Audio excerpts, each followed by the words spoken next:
The following matchup is presented and played with Hockey Blast Express, a product of PLAAY Games LLC, copyright 2023, all rights reserved.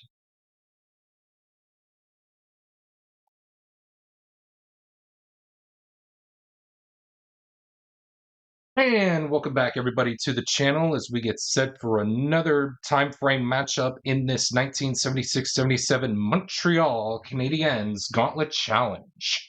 As you can see, we're back in the original six, as depicted by the original six hockey rink background.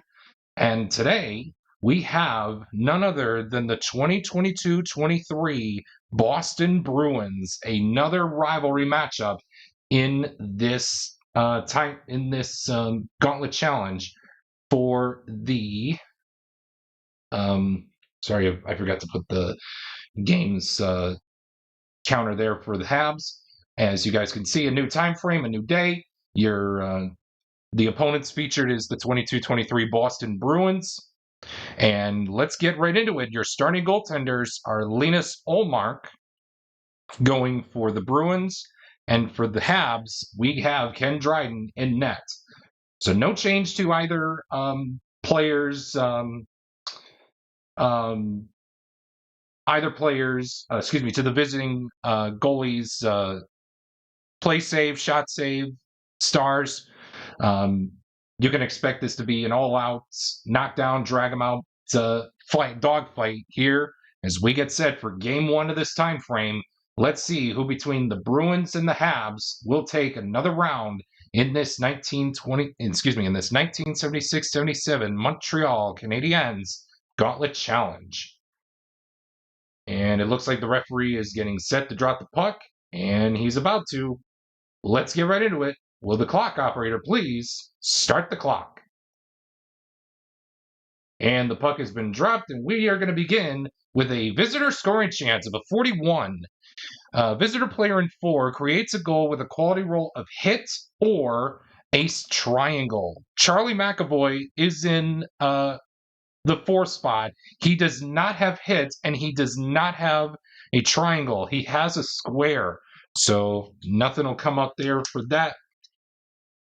Time for that segment, and we move on. Penalty check. Between players 1 and 3, Bob Gainey and Charlie Coyle. Both guys have the same penalty rating of 0.5, and we will move on to the next segment here in this in Game 1 of this time frame here. Visitor scoring chance of a 44. Any visitor player with a triangle creates a goal. We have 2, Patrice Bergeron or Jake DeBrusk. I do want to keep at least the power play circle star out there and the square. So we're going to go with Jake DeBrusk. Jake DeBrusk is going to be moving in on Ken Dryden, who needs to make a 4 or 5 with a dot to make the stop. He does so. Jake DeBrusk moved in on Ken Dryden, but Ken Dryden says, "Nah, no way. You ain't beating me." And we move on. We got a quality check, this time for between players 1 and 3. That's Wilson and Bergeron for power. I told you I would keep Patrice Bergeron out there, and it seems I made the right move. As he does have power, so he's going to be moving in on Ken Dryden, hopefully to score the first goal for the Boston Bruins, which he will do so. He scores. Patrice Bergeron will score the opening goal of this Game 1 and of this time frame. Let's see how many assists. 2. It looks like we're going to give Hampus Lindholm and Taylor Hall the assists on the Patrice Bergeron goal, and the Bruins lead by a score of 1-0.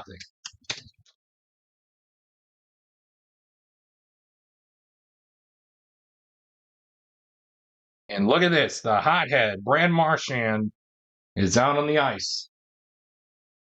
And we continue on. Home scoring chance of a 52. Visitor defense player in 3. That's Tomasz Nosek. He could stop a Montreal goal chance with a quality roll of hit or a square. Otherwise, it's going to be a goal and a tie game.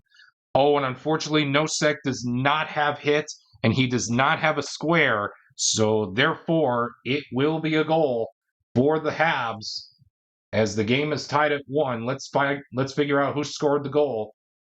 9. Second best shot rating. The best out there is a tie between Tremblay and Wilson.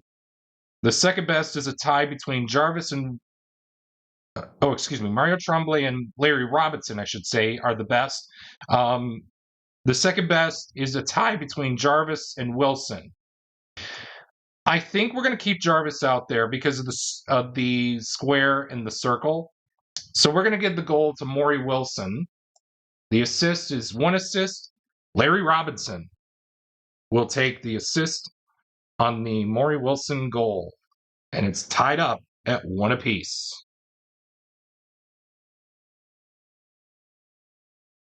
Quality check, this time between players 2 and 4. That's Tremblay and Brandon Carlo for Smart.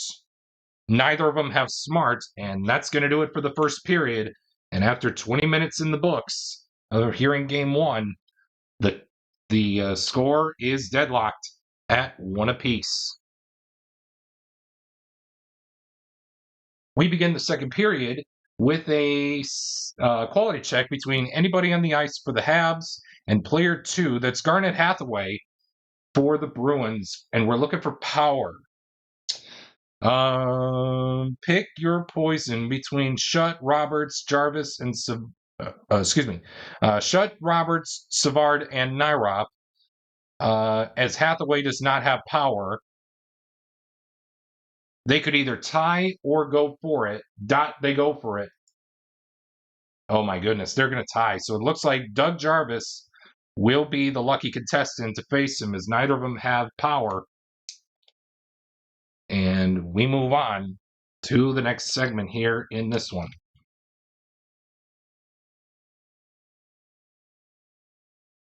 Home scoring chance of a 56. Any visitor player with a square stops a Montreal goal. We do. Charlie McAvoy does have a square printed on his card, so he will stop the Montreal goal from getting past Linus Ullmark, as he will block the shot, and we move on to the next segment. Visitor scoring chance of a 13.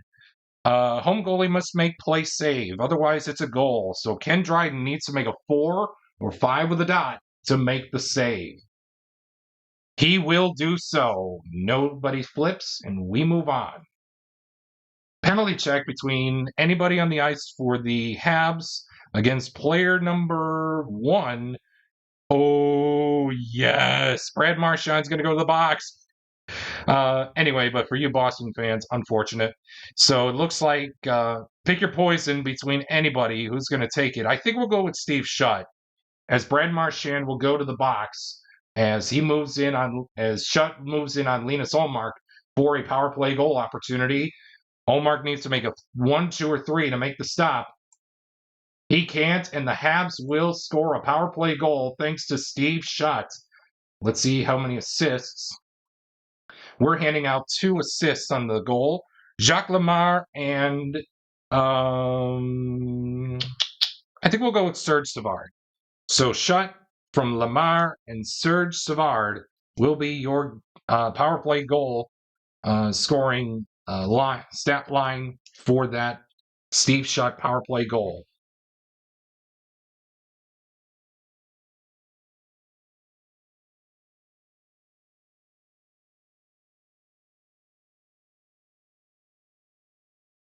We have a quality check, this time between players 5 and 3. Nosek and Nyrop for star. Neither player have star, and that's going to do it for the second period as the Habs lead game 1, courtesy of a power play goal from Steve Shutt. And at the end of 40 minutes, the score is 2-1 here at the Forum in Montreal. Visitor scoring chance to begin the third period home goalie must make play save.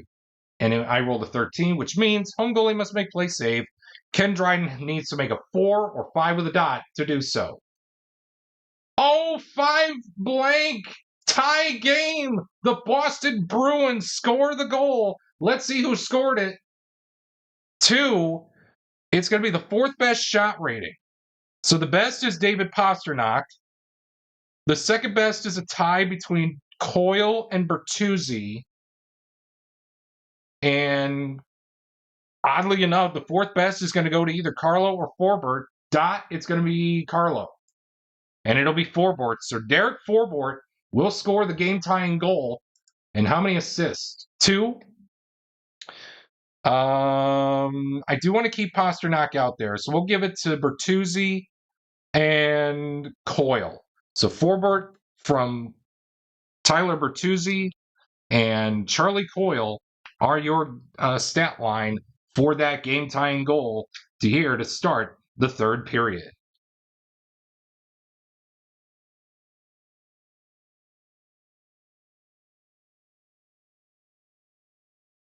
Oh my goodness, another visitor scoring chance. It's a 56. Any home player with a square stops a goal. You bet there are 4 chances. Gainey, Roberts, Robinson, or LaPointe. We will roll the red die. So 1, 2, 4, 5. A 3 or a 6 is a reroll. Player number 2, that's Jimmy Roberts. So he will stop the Boston goal from getting past him and getting to Ken Dryden's net, hopefully to take the lead. And we move on to the next segment with a quality check, this time between anybody on the ice for the Habs, and it will be against Taylor Hall. We're looking for smart. Pick your poison. I think we'll go with Bob Gainey. Both guys have smart, and we move on to the next segment here in this one. Oh, and the goofball. Brad Marchand's back out there. And we move on. Home scoring chance, 46. Visitor defense player in 1. And who? Speak of the devil. It's Brad Marchand. He stops a goal with a quality roll of hit or a square, which he does have hit. Wow. Who knew that Brad Marchand would stop a Montreal goal? Habs fans are like, Marchand, you suck. And we move on to the next segment. Another home scoring chance, this time of 33. Home player in 1, that's Wilson, creates a goal with smart or a triangle. He does have smart, but no triangle. But however, he does have smart. So he's moving in on Linus Ullmark to hopefully end it right here, which Wilson will shoot and scores. Wow.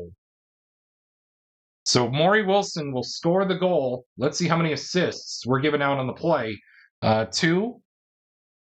It looks like we're going to give Guy Lafleur and Larry Robinson the assists on the Maury Wilson goal. The go-ahead goal for the Habs.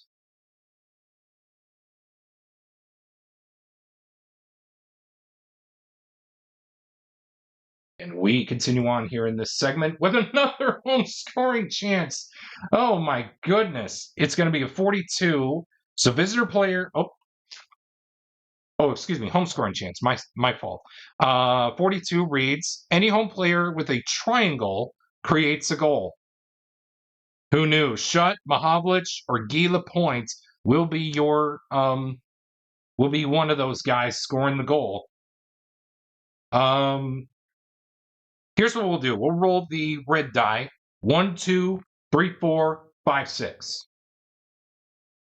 And it'll be Guy Lapointe scoring the goal, creating the goal chance. Let's see if he can do so. 1, 2, or 3 will stop it. Nope. The Habs score. Guy Lapointe gets the goal and 2 assists. It'll be Shutt and Tremblay. Actually, no, Shutt and Mahavlich. Sorry, my bad. So Gila points will get the goal from Steve Shutt and Pete Mahavlich, and that forces us to not go to the empty net mini chart if the Bruins can stop it right here. Visitor scoring chance of a 25. Home goalie must make spec save. Ken Dryden, 1 or 2 is going to do it. And it will stop the clock. My goodness. So at the end of it all, the Canadiens will go up 1-0 over the 22-23 Boston Bruins as Ken Dryden makes the spec save. Nobody will flip, so everybody stays out there on the ice for game number 2. Coming up next, right after we have this timeout to show you our game 1 game summary presented as always by your favorite Bitty Beer products. If you choose to drink Bitty Beer, please drink responsibly. As always, it has big taste. At a bitty price, it's Bitty Beer.